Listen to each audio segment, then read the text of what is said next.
Thank you for joining us on Coffee Break, brought to you by the Middle Alabama Area Agency on Aging, or M4A. M4A is a part of a network of 13 area agencies on aging that cover all 67 counties across the state. We are located in Alabaster, and we cover Blount, Chilton, Shelby, St. Clair, and Walker counties. We would love to find out how we can help your family today. For previous episodes of Coffee Break, feel free to check out our YouTube channel.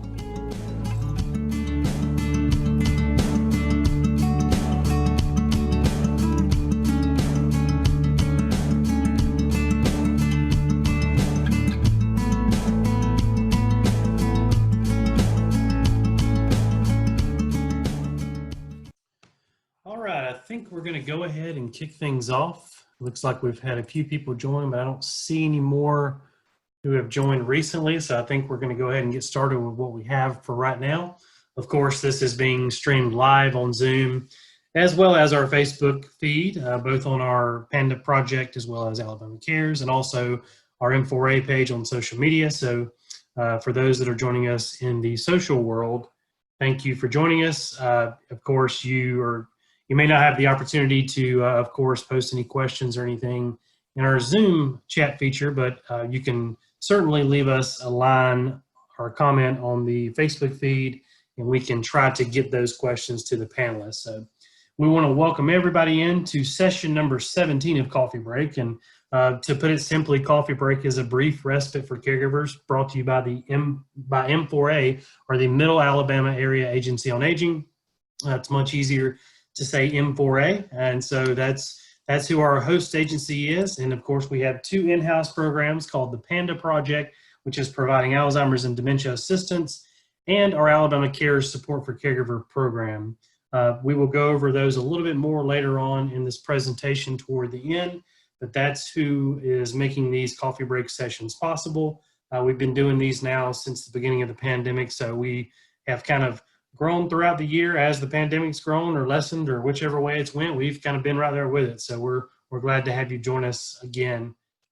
As a housekeeping rule, like I said, if you have any questions, there is a Q&A option with Zoom, as well as a chat feature. So feel free to shoot any questions as they come along in either of those. And of course, if you are watching this at a later date or live, you can also drop us a question under the comment section on our video feed that we have streaming on Facebook. So I'm going to go ahead and introduce our speaker for today, Ms. Cathy Wright, who is a Mindfulness Meditation Teacher and Certified Enneagram Teacher. I hope I didn't butcher that too much, Ms. Cathy. Ms. Cathy is a Mindfulness Meditation Teacher certified by renowned teachers Tara Brach and Jack Kornfield. She's also a certified Enneagram teacher. She was a founding partner of the law firm of Maryland, Cooper, and Gale, and a founder of Clarus Consulting Group. She's an active community volunteer, including serving on the executive committee of the Community Foundation of Greater Birmingham, and is a founding member of Paperwork's local print co-op. So, Ms. Cathy, I'm going to pass it on to you and let you kind of give any other description you'd like to give of yourself to kind of introduce yourself and kick things off for us. All right, thank you, Jeremy. I appreciate that, and really appreciate you and Jennifer inviting me to be part of this great program. I learned about it. I've been doing some mindfulness and meditation teaching for Lakeshore Foundation here in Birmingham, and that's how I came to know about this great program.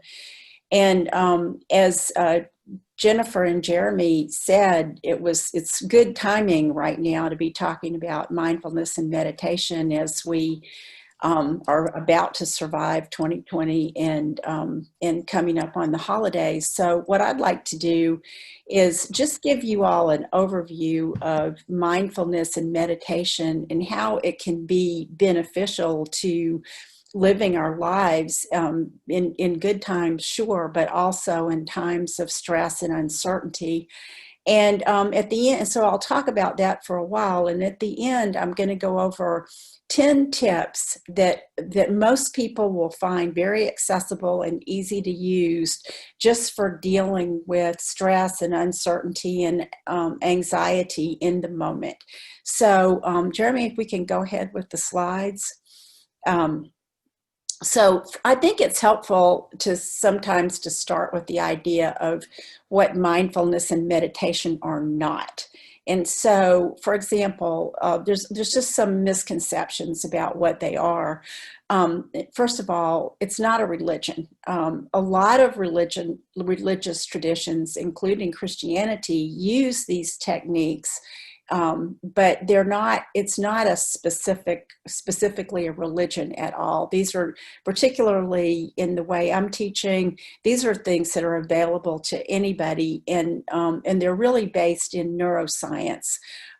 It's not a form of hypnosis. Nobody goes into a trance. That's not what it's about. Really, it's more a way of being able to focus your attention and to see clearly what's actually going on. It's not in a way to get out of the human experience. As best I can tell, and I've been doing this now for 30 some odd years, as far as I know, there's not a way to get out of being human. I'd like to know what it is, but I don't. And so what we're really learning to do is how to be with our experience, whatever that is. It's not a way that people become either spaced out or mushy thinkers. On the contrary, it's also not a way to escape reality. What we're trying to do is learn how to be with the circumstances that we're in the calmest and most peaceful and happiest way that we can. So, Jeremy, next slide. So the best way I know to describe this is when we think about what are we trying to do in meditation is a book that came out in the late 70s or right around 1980. The book was called Flow, The Psychology of Happiness. And it was written by a Czechoslovakian scientist, a psychologist and researcher with the mouthful name Mihaly Csikszentmihalyi. And what Csikszentmihalyi did was he got really interested in the idea of how sometimes when people are doing something they really love, they just get in a wonderful space that he called flow. And so, Jeremy, if you want to run the bullets on the slide, what he determined was, we'll go back to that one, yeah. What he determined was that if you're people he studied athletes, he studied artists and writers and a lot of musicians. And what he found was when they got in that state that he named flow, that things just became very present. They became very focused on what they were doing and not distracted by things outside of, think of Yo-Yo Ma playing the cello, or think of an athlete, your favorite athlete being in the middle of whatever they're really good at. And he also found that it was consistently a state of relaxed awareness. So people would just be at ease in the state, not hyper, not over-focused, but also not sleepy, but just a nice relaxed place, but very aware of what was going on. A lot of times we see effortless productivity rather than things being difficult. Sometimes you'll work with a group or a team and you'll say, we were just all in sync. Everything worked so well. We just all knew what to do. It's like that. And finally, it's a time in which your sense of time becomes really sort of irrelevant. So you know how you'll do something that's just really enjoyable and then you say, gosh, I can't believe 3 hours have gone by. It's like that. And so, next slide. What we realize is that most of the time you have to be doing something that you really love to be in the state that's called flow, or with somebody that you're really excited to be with and you're spending wonderful time together and you can be in that place. But I call that waiting for the flow bus. In other words, it's something that happens to you under a certain set of circumstances. But we all know, and we certainly know this year, that circumstances don't always support the flow bus, do they? A lot of times the circumstances are not things that put us in that space. So as one of my teachers, this Brit named Ellen Collins says, life is chock full of circumstances. And it certainly is. There's some circumstances that are happy and exciting and fun, and some circumstances that are somewhat more difficult. And we don't always get to choose, do we, what circumstances we have in the moment. But what if we could choose more often to be in a state like flow, but not dependent on our external circumstances? That's what we're looking to create in mindfulness and meditation. So next slide. So what is mindfulness? Let's unpack mindfulness and meditation. My teacher, Tara Brach, says that mindfulness is a way of paying attention moment to moment without judgment to what's happening inside of us and around us in our circumstances. So the elements there are really paying attention to what's happening, focusing your attention on what you choose to put your attention on. It means staying aware of what's happening right now in this very moment, moment to moment. And finally, trying to maintain an open and curious attitude about your experience rather than approaching things with our minds already made up about this person, about the situation, about how things are going to go. And so mindfulness is a state of mind that you can bring to anything you do, whether it's cooking or cleaning, whether it's going to the grocery store, whether it's doing your work, whether it's being with the people in your life. It's something we can choose to do in this way. And it really changes things when we do that. Meditation, on the other hand, is the practices and methods that we're going to talk about here in a minute of training your mind to be steady and hold your focus of attention. Because if you think about it, for the most part, we don't even hardly notice what's going on in our minds. There's an awful lot of chatter that goes on in our heads that we're not even aware of, or we can be really distracted by the things that are going around us. But if we can learn how to choose what we want to pay attention to and keep our mind steady, then we can be in this state of mindfulness, a state that's something like the state of flow. Next slide. So there's some, in the past 20, 25 years, there's been a lot of research on what happens when people learn how to be mindful and what happens with the benefits of meditation. And some examples of that include it can create improved mental clarity. It can allow us to feel like we have more choices about what we choose to do and not do. There are reports of people feeling happier more of the time, including improvements in situations or conditions like depression and anxiety.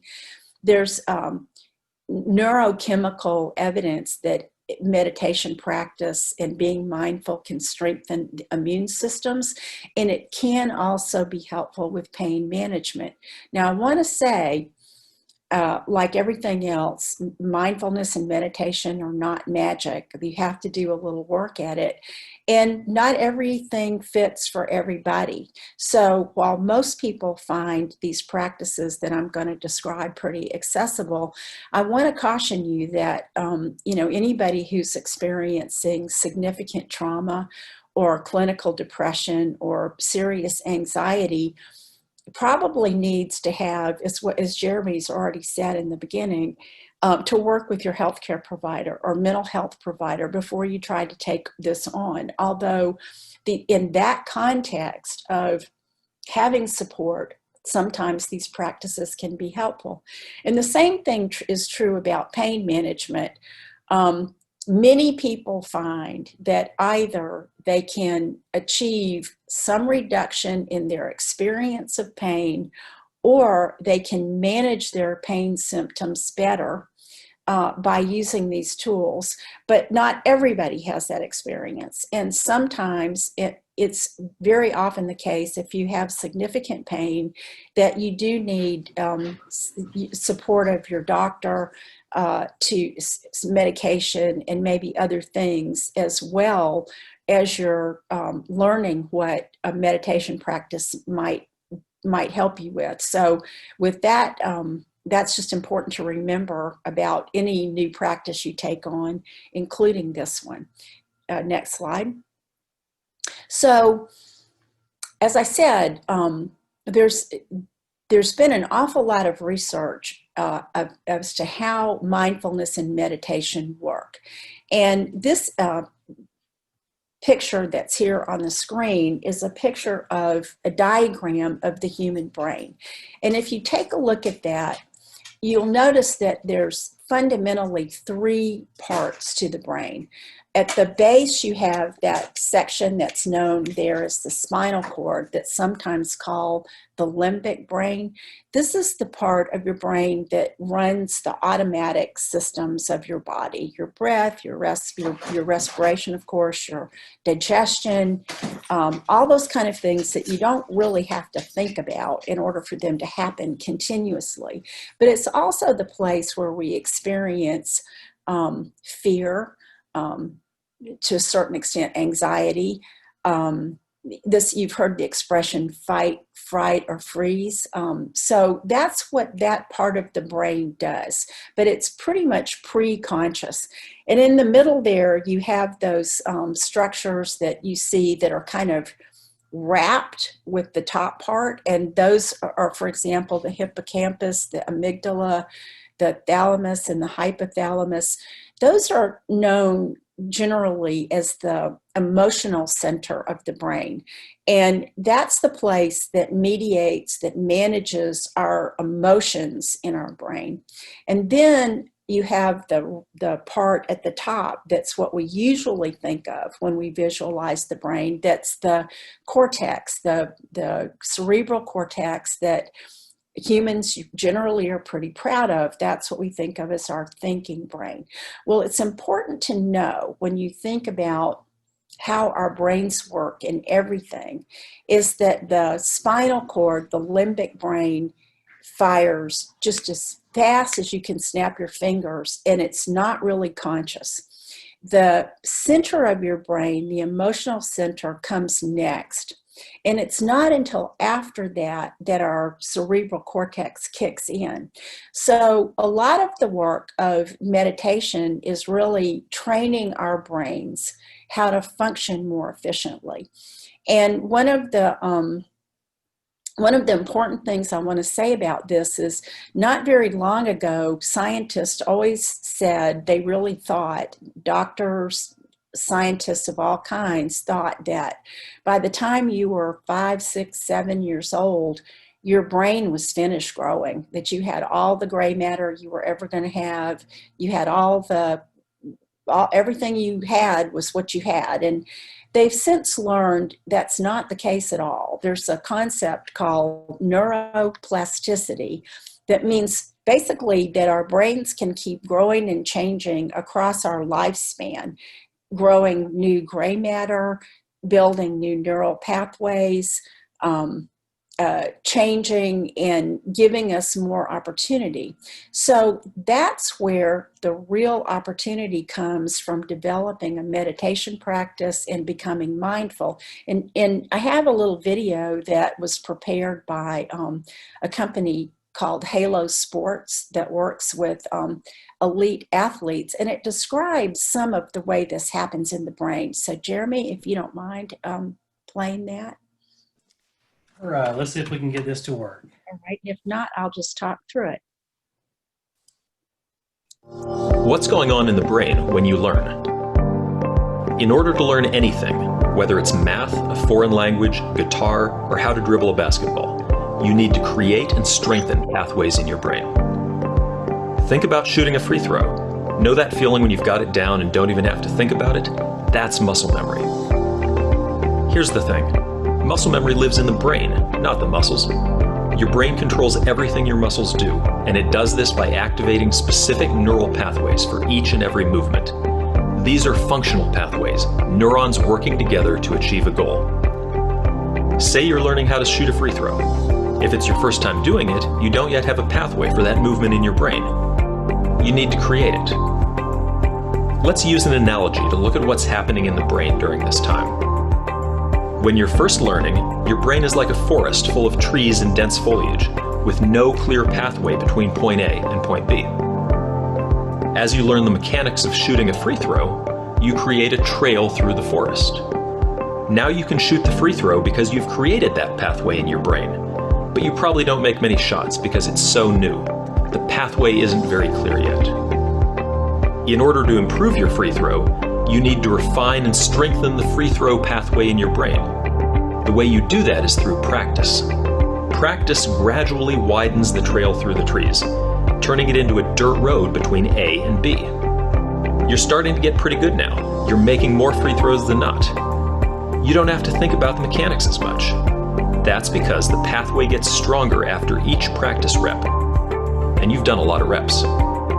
With even more practice, the dirt road turns into a paved road connecting A and B, allowing information to be transmitted at a faster rate. Now you're a 70% free throw shooter, and when you step up to the line, you don't even have to think about it. Eventually, with enough practice, what started as a trail has become a full-blown highway. Now you're a master, draining almost every free throw, and the movement is completely second nature. Scientists call this plasticity, and it's your brain's innate ability to create and strengthen connections between neurons. These connections are the path through the forest. Halo Sport optimizes this process by temporarily increasing plasticity in the part of your brain that controls movement, so that your brain can create and strengthen these pathways faster than you would otherwise. We call this hyperplasticity. When you practice or train in this state, you're able to write muscle memory more effectively, allowing you to get that much more out of your practice. In terms of our analogy, Halo Sport helps you build super highways of muscle memory at an accelerated rate. It's not magic, it's neuroscience.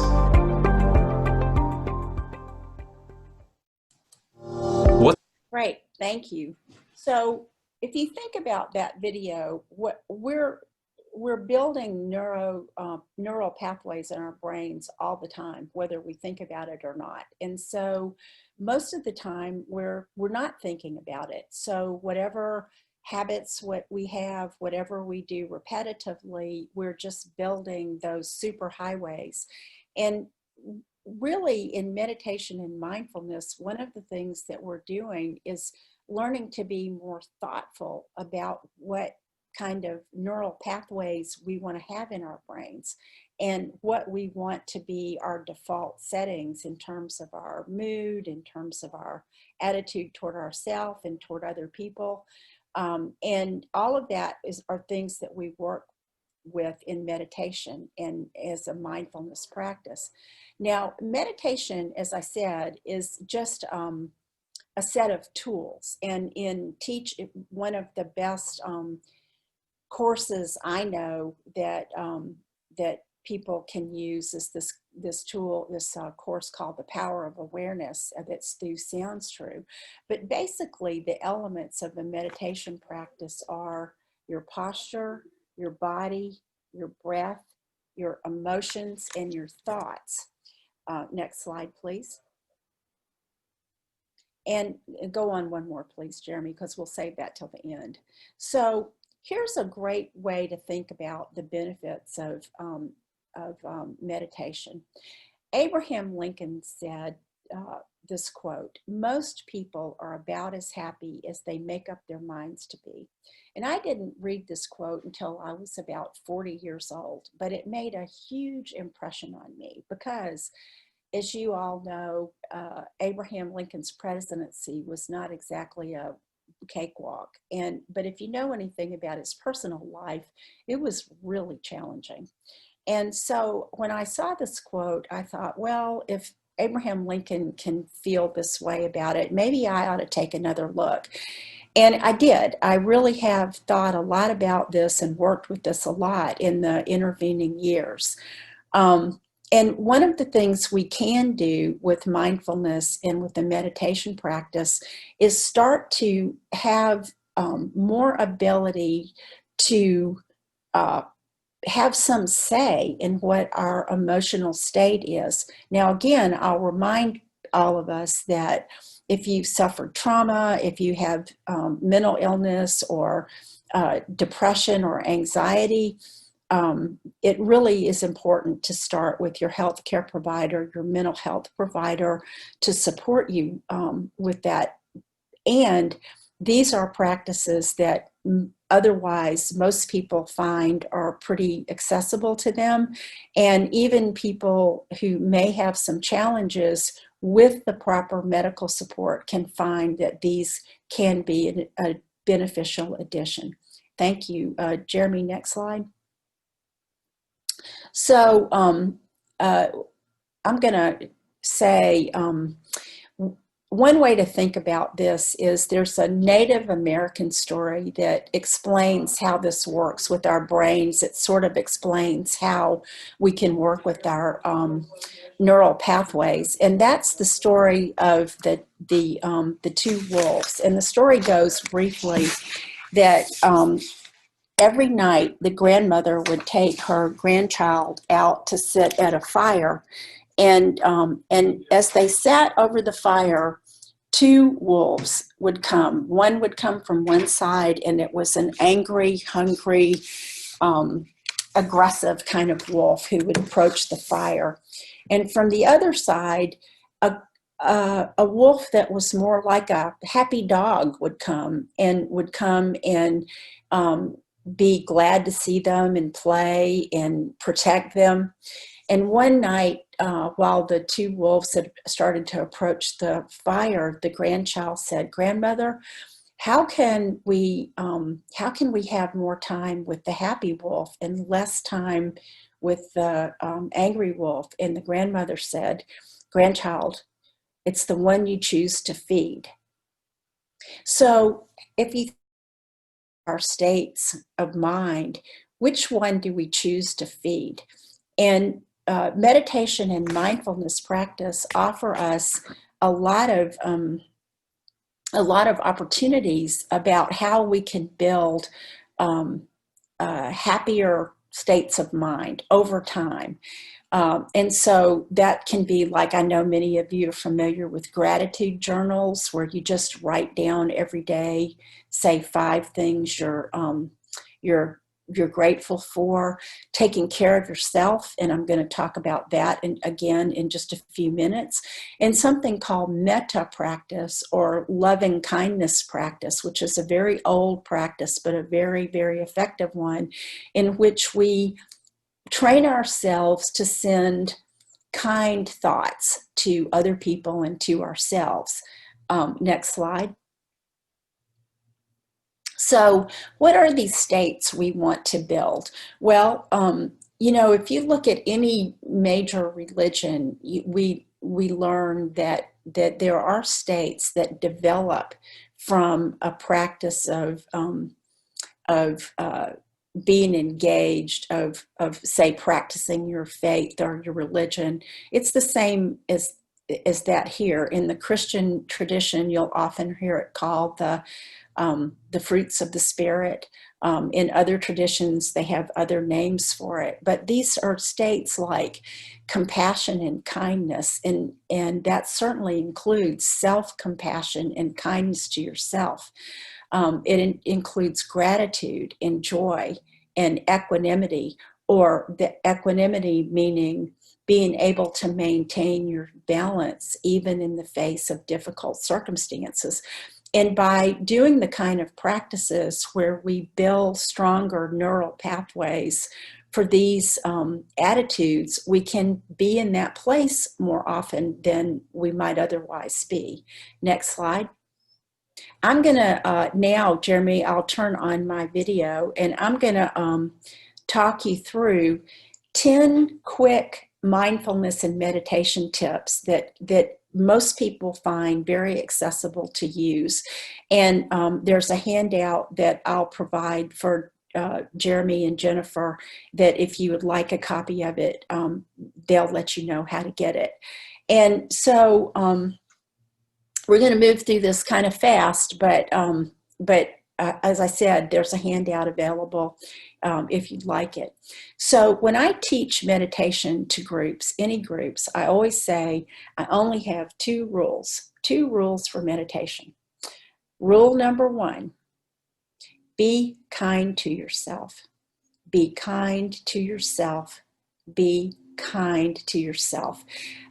If we had more time, I'd talk a lot longer about the amazing benefits of practicing self-compassion and kindness to yourself, but it makes your life easier and richer, and it also makes things easier on the people around you. So that's rule number one. Rule number two, remember rule number one.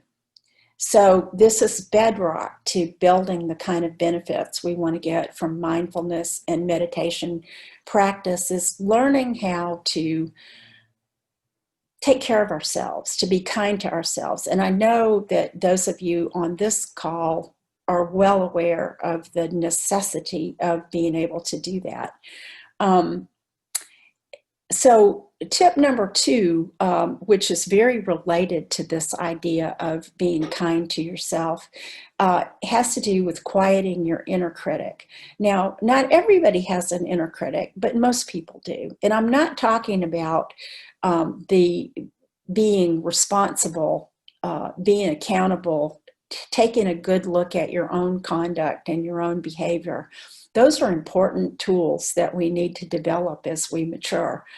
And those are fine. But over the last 20-something years, I probably interviewed a couple hundred people about their inner critic. And it's funny to me that often it's the case that when I ask about the inner critic, the hand goes up and people make this motion in their ear where their hand is, chattering in their ear.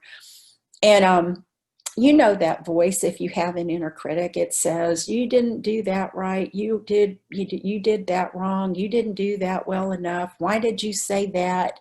Why did you do that? And it can be kind of relentless, right? But if you think about it, your inner critic really hasn't helped much, has it? It's just really not a very productive way to get beneficial changes that you want to make. And so what do you do with your inner critic when it starts? Well, one thing is you have to notice it. And when you notice it, it's really good if you have prepared in advance a couple of easy, pretty light phrases that you can say to your inner critic to settle it down a bit. For me, so the classic one is, thank you for sharing. So you can just say internally to yourself, to your inner critic, thank you for sharing. Another one is, I know you're trying to help, but that really doesn't help. And finally, my favorite one, my personal favorite one is, the number you are calling is no longer in service. And this is a good way when you get that sort of nagging voice in your head to start to turn the volume down on that. I'm going to give you 3 tips, number 3, 4, and 5, about using your breath. Many people use their breath as their primary tool in meditation practice, but it doesn't work for everybody. Some people find that because of illness or injury, that it's not that comfortable or easy for them to use their breath. Although, once again, with appropriate medical support, sometimes, not always, but sometimes breath practices can actually be a support. And again, that would require medical support in order to understand how to do that. But some people who are perfectly fine with their lung function just really don't like breath practice that much, and that's okay too. But if you do, here are 3 quick tips that you can use pretty much any time to help calm down your nervous system, your autonomic nervous system, the part of your nervous system that runs, like I said, your internal self, but also mediates anxiety and fear and that kind of thing. The first one is called 3 mindful breaths. And it sounds simple, and it is. It's just as easy as it can be. What you want to do is just take a minute, unless you're driving a car, you can just take a minute and mindfully, by, as we said, paying attention, take an inhale and an exhale. That's 1. So it would be like this. Inhale and exhale. 1. Inhale and exhale. 2. And inhale and exhale. 3. That alone can help your nervous system start to calm down, because it sends a message to your body that I'm okay right now in this moment. I'm okay. And then maybe you don't have so many stress hormones flooding your system. And this is one I use all the time. If I'm getting ready to do something that I think may make me a little anxious, or there may be some conflict, or whatever, I'll stop and do 3 mindful breaths, either before I go in or when I realize that I'm starting to feel a little bit stressed. So that's 1. The next one is called matched breathing. And it's very similar in the sense that the effect of it is to help calm your nervous system. And all you do is you simply match the length of your inhale to the length of your exhale. How long? How long is comfortable for you? So many people, for example, will choose a count of 5. How fast do you count? How fast is comfortable for you? But it would look like this. Inhale, 1, 2, 3, 4, 5. Exhale, 1, 2, 3, 4, 5. Inhale, 1, 2, 3, 4, 5. Exhale, 1, 2, 3, 4, 5. And you can do that for as long as you would like, or that you need, in order to start to feel a little bit calmer. You may find, if you like this practice and it works for you and you use it, you may find that over time your count actually starts to slow down. That's certainly been true for me. And finally, just counting your breaths. And again, if we think of an inhale and an exhale as 1 breath, that's 1. Inhale and exhale, that's 2. Inhale and exhale, and that's 3. Now, the way you would use this would be to pick a number, like maybe 10. You could pick another number, but not too high, because you want to be able to keep that cycle going. So 10 is a good number, 12 is a good number, and you would inhale and exhale, count 1, inhale and exhale, count 2, inhale and exhale, count 3, until you get to 10, and then go back to 1 and start over. And again, you can set a timer. You can do it for however long you'd like without actually timing yourself. And what happens if you find yourself in the middle and you can't remember if you were on 5, 6, or 7? Well, that's actually supposed to happen. And all you do is just smile a little and go back to 1. It doesn't matter what number you were on. Go back to 1 and start over. And it doesn't matter how many times you have to go back to 1, as long as you can just peacefully sit and count your breaths to whatever number you've chosen, or where you get lost, and then go back and start over again. And I will tell you that for many people, that's their basic meditation practice, is just counting their breaths, even for years and years of practice. So that's 3 breath practices that many people find helpful.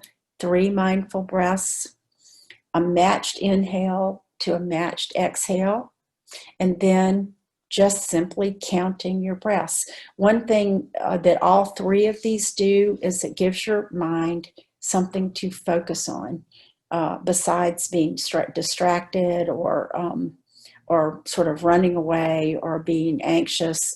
Either there's a point of focus. And guess what? Every time you choose and maintain a point of focus, that helps build those neural pathways that we've been talking about.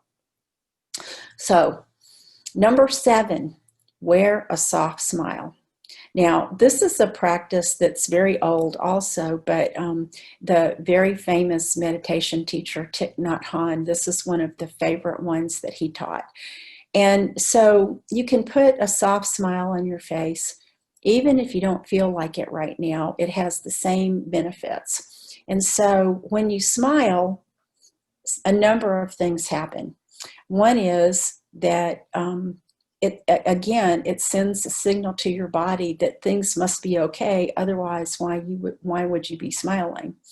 And so it also can help. It releases beneficial feel-good hormones like oxytocin in your body, and it also reduces any flood of stress hormones that may be going on in your body. So a soft smile like that also changes sort of the way your muscles are working in your face.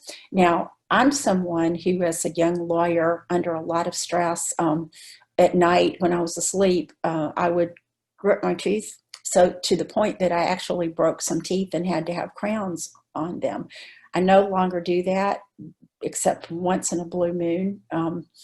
But one of the things that's interesting about having a smile on your face is it's hard to grit your teeth and smile at the same time. You might give that a try. Don't grit your teeth too hard, but even a little bit, it's really hard to get that smile. So in a number of ways, your musculature in your face reshapes a bit. And of course, there's the added benefit that people around you are usually nicer if you smile.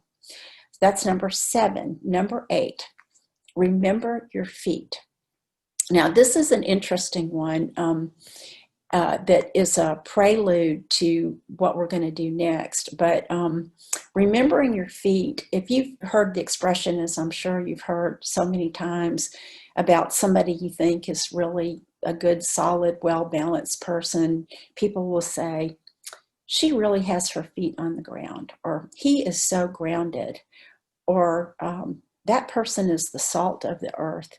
And that's because when we're grounded in our bodies, a lot of really good things happen to our system that allows us to proceed in that more calm and balanced way that we're trying to establish. And it's very simple to do. If you have your feet so that you have good sensation in them, then you can just simply wiggle your toes. You can feel your feet against the floor or wherever they're in contact with. If you can feel like your feet are almost sort of softening and spreading, for anyone who has impairment in their feet and they may not have so much sensation, if you'd like to, you can just imagine the same thing.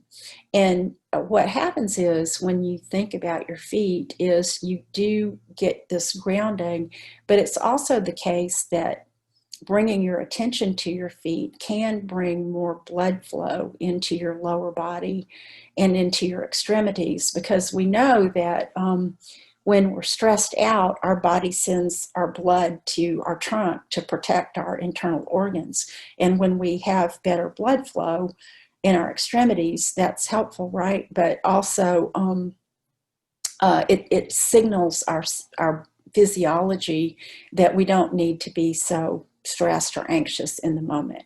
So that's a good one to try. And that brings me to number 9, the body scan. And you can find, there's lots of apps. If you have a smartphone, like the apps like Calm and Headspace, and there's a number of others. And on your computer, you also can find a lot of good body scan meditations. And these are really helpful for overall relaxation of your body, but also many people find it helpful for insomnia.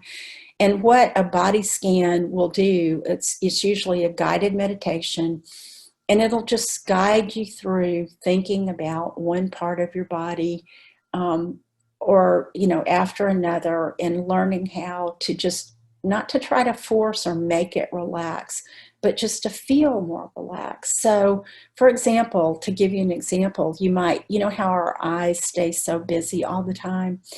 Sometimes you can just close your eyes, or if you don't want to close your eyes, you can just soften your gaze and imagine, because they are, that your eyeballs are actually round, and you can just imagine that you're allowing your eyeballs to just rest for a minute. So that would be an example of one part of your body, but a body scan would go through your entire body.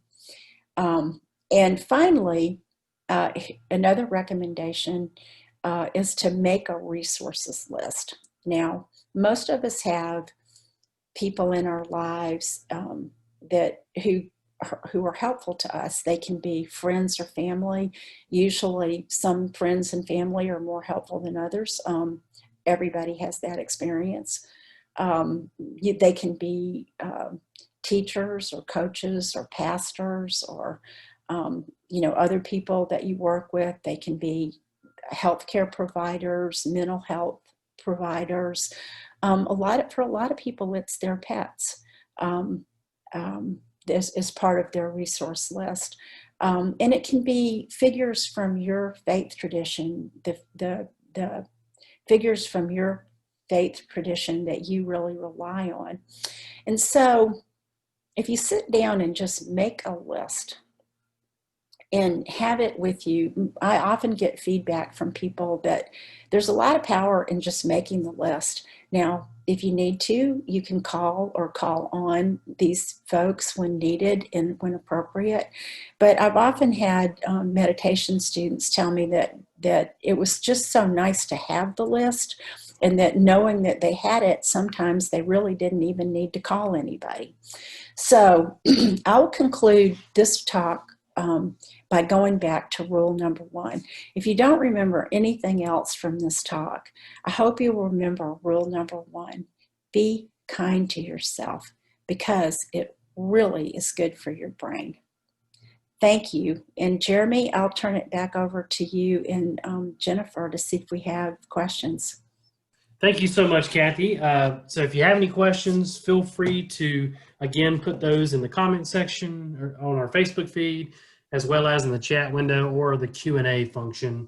And again, if you have any questions or any compliments or anything like that that you want to pass along to Cathy at a later date, feel free to drop that again on our Facebook, under the video, or under our YouTube channel whenever we get this posted early next week, and we will certainly get that back to her. So what a wonderful presentation. I think we need to all utilize this.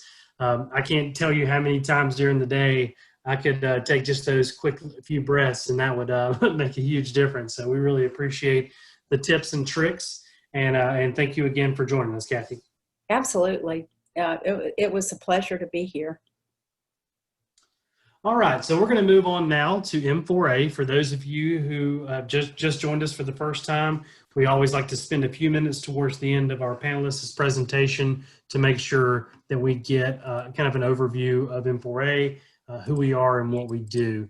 Looks like we had a couple. Okay, so to answer the question, we just had a thank you, Ms. Cathy, and we also had a question about the copy. So I was thinking about that whenever you were going over those. What I'm planning to do is once we kind of record, we're recording it now, but once we do a kind of a cleaned up version of this, what I'm planning to do is have those listed out to the left with your video to the right. So I'll kind of combine those two together.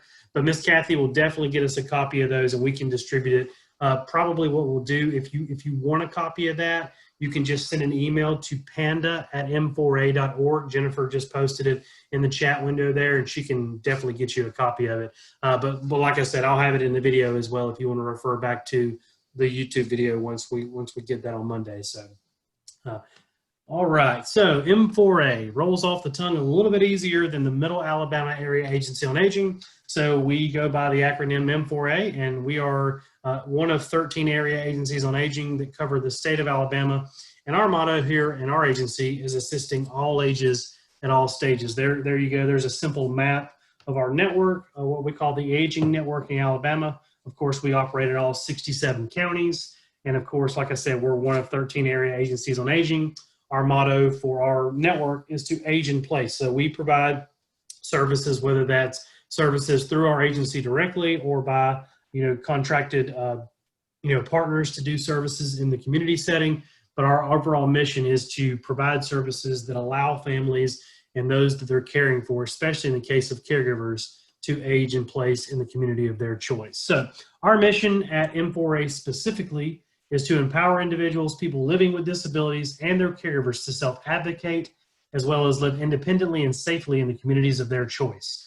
Again, our motto here at our agency is assisting all ages at all stages. Of the counties that we specifically serve for most of our services are Blount County, Chilton County, St. Clair, Shelby, and Walker counties, and we do cover Jefferson County for our senior employment program alone.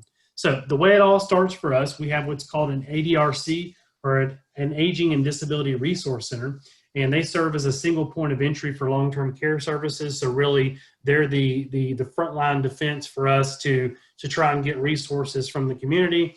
And what they do is they meet one-on-one with those who are calling, or someone, if you're calling on behalf of someone else, they do what's called a full benefit screening to see what services you're eligible for. And then they make those referrals to the appropriate programs to hopefully get those services in the home to really improve the quality of life. Now, if you're not real certain, especially if you're joining us from another location, if you're not real sure about your area, you can always call 1-800-AGE-LINE. It's there on your screen. That's our statewide number, and they will connect you to the area agency on aging that covers your area.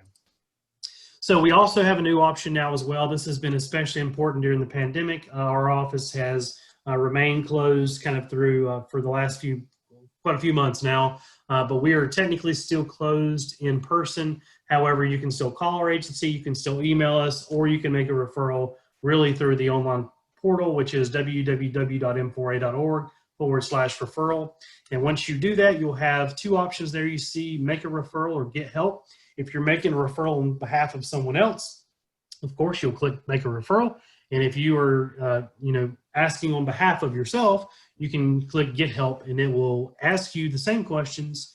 To this in particular is the one if you're doing it on behalf of someone else, but kind of the same thing applies for the other method as well. But you just fill in the information, you click some of the services that you might be interested in or that you think would be beneficial to you, and then just make a couple of notes, indicate who you are, and someone will be in contact with you to screen you for services like these that are on the screen here. Now, these aren't all of our services. These are just the core services that are provided across the state, with the exception of PANDA. That is unique to M4A alone. We have nutrition services. We do, homebound meals program. I'll get it correct here in a minute. We also partner with the senior centers to do congregate meals at the center. We also do we do, like I said, homebound meals, but we also do frozen and warm meals. So we just have a good variety across the counties that we serve. With the exception of Shelby County, there is a waiting list for most of our nutritional programs, or the nutrition program as a whole. However, in Shelby County specifically, there is no waiting list because the county commission makes that possible. So that's one of the great things about living in Shelby County for sure.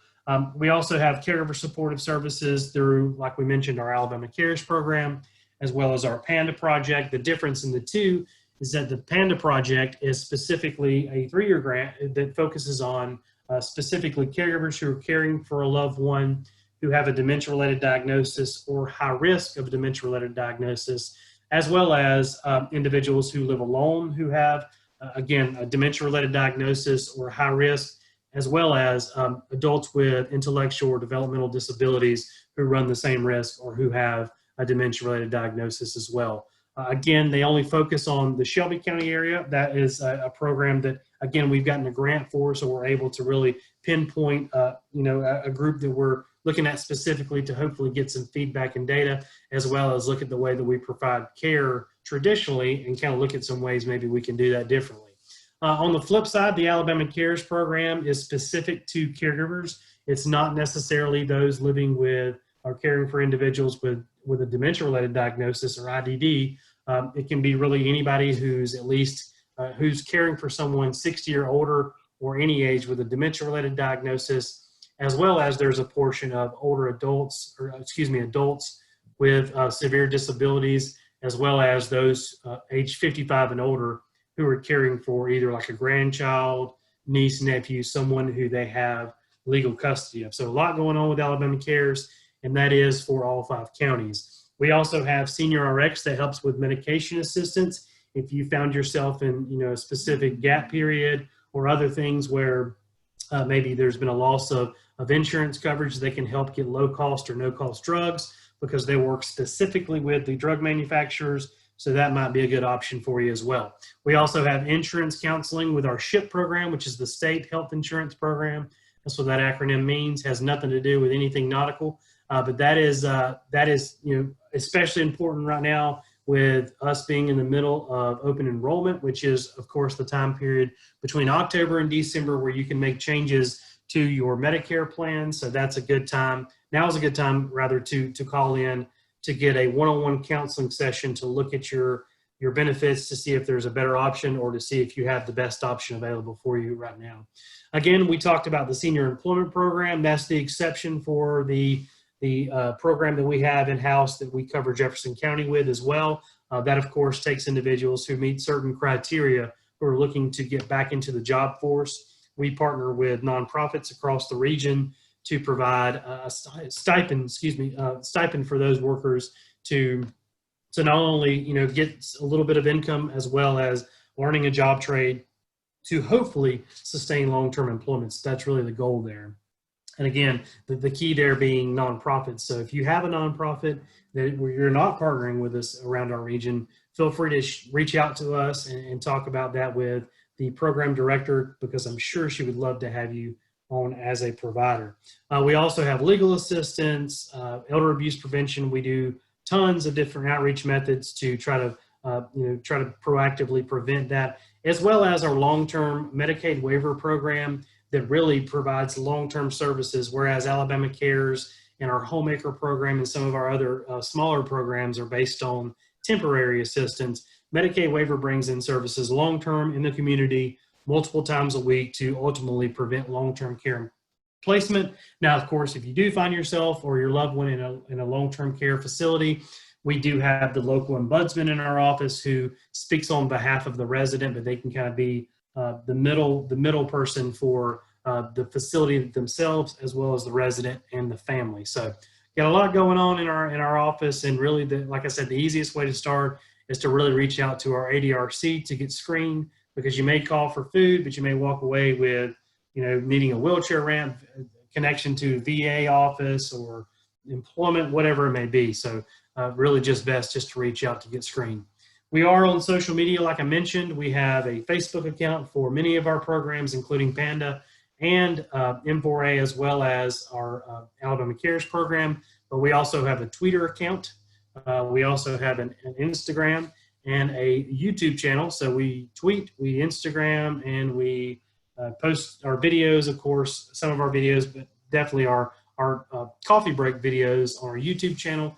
And we share those across those platforms, as well as post those in our newsletter. We have a main newsletter, as well as many of our programs have their own newsletters for registered clients. Now, the way you get on our newsletter, of course, is if you go to our website, www.m4a.org, you will be prompted as soon as you click the search button or whatever you want to call it, and it will ask you if you want to be on our newsletter, and you go ahead and punch all that information in to be filled in on all the information that we have happening in our communities, as well as other helpful tips that we think need to be dispersed across the thousands that are on that list. So as far as coffee break, as most of you know, we do these every other week. We, however, will be taking a hiatus here at the end of the year. And we really want your suggestions. We've covered everything from emergency preparedness to food, to mindfulness, to Alzheimer's and dementia, to all kind of stuff. So we have a lot of topics we've covered in 17 sessions. Again, those are all on our YouTube channel. But if you have any suggestions about things you want to hear in 2021, feel free to email those suggestions to panda@m4a.org, and we will definitely try to reach out to see who we can get to partner with us. So again, we're going to be taking a little bit of a break through the holidays, and we will be back. This is actually our last episode or session rather before we jump back into it in 2021. So we hope that you will join us again next year and make it as successful as it was this year. Here's our contact information for M4A. Of course, we're located in Alabaster. However, right now our doors are closed, but feel free to call us, visit us online, or shoot us a letter at P.O. Drawer 618, Saginaw, Alabama, 35137. So I have nothing else, Jennifer. I don't see any comments. I don't see any questions. I think that means we just covered everything like we should have. And Miss Cathy, again, thank you so much. It was an awesome presentation. Thank you for having such a great presentation that we all needed to hear as we close out the year and our coffee break sessions. And we will definitely be using some of your tips and tricks to apply it to all of our lives. So thanks again for joining us. And if we don't have any more questions, we hope that you have a great holiday season. See you in 2021 and stay safe.